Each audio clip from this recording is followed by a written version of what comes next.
In this video, I'm going to teach you how to enable Fortnite two-factor authentication on Xbox. It's a very quick and easy process, so make sure to follow along.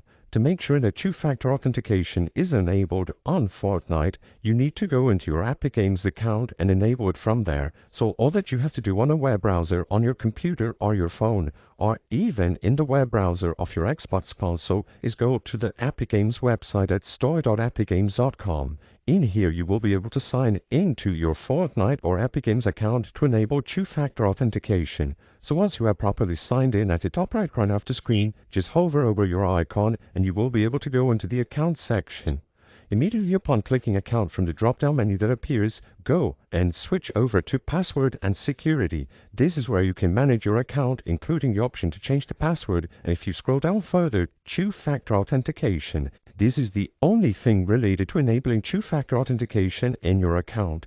In turn, Fortnite is also going to have two-factor authentication enabled as you use your Epic Games account to sign into the game.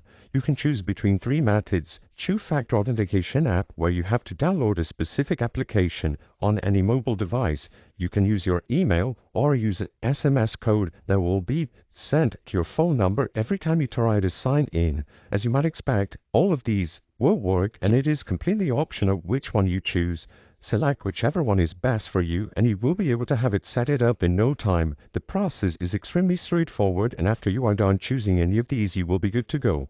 Unfortunately, I cannot show you this whole process on screen because it contains personal information, but as long as you follow the instructions here, you will include a valid phone number, or you go into your email after you receive the code here, or you download the mobile app, you will be good to go to set it up and make sure that it is enabled to this window. I hope I was able to help you on how to enable Fortnite two-factor authentication on Xbox. If this video helped you, please be sure to leave a like and subscribe for more quick and easy tips. Thank you for watching.